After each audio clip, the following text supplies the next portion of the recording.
বৈষম্য ছাত্র আন্দোলনকে কেন্দ্র করে পুলিশের ফেলে যাওয়া অস্ত্র, বুলেট, গ্রেনেড, পোশাক, গার্ড, হেলমেট সহ ইত্যাদি উদ্ধার কাজে ব্যস্ত বাংলাদেশ সেনাবাহিনী।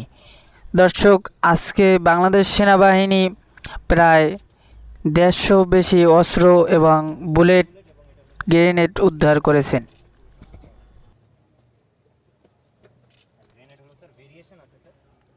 দর্শক, আমরা আপনাদেরকে এই মুহূর্তে পুলিশের ফেলে যাওয়া বুট জুতা তাদের সেই ব্যবহৃত বুট জুতা দেখাচ্ছি। তারা আন্দোলনের ভিতরে ফেলে গেছে এবং তাদের ব্যবহৃত পোশাক, যেটা বাংলাদেশ পুলিশের ইউনিফর্ম, তারা ফেলে গেছে। তাদের এই ইউনিফর্ম নাকি তারা এখন আর পরতে চাচ্ছে না। তাদের হেলমেট আমরা দেখতে পাচ্ছি দর্শক, তারা যে হেলমেট ইউজ করে এবং বেল্ট, পুলিশ যে বেল্ট এবং হেলমেট ইউজ করে, আমরা তাদের হেলমেট এবং তাদের গার্ড, তারা যে সেফ গার্ডগুলো ব্যবহার করে, তাদের সেই সেফ গার্ডগুলো দেখতে পাচ্ছি। এবং পুলিশের বাংলাদেশ সেনাবাহিনীর কাছে আজকে প্রায় 150-এরও বেশি অস্ত্র উদ্ধার কাজে তারা সক্ষম হয়েছে।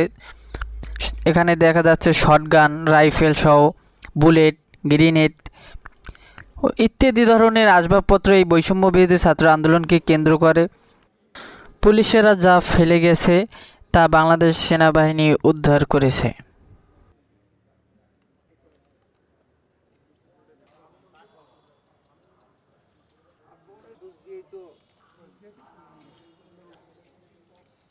এগুলো সব হচ্ছে বৈষম্য বিরোধী ছাত্র আন্দোলনকে কেন্দ্র করে ঘিরে যে সমস্ত অস্ত্র ব্যবহার করা হয়েছে।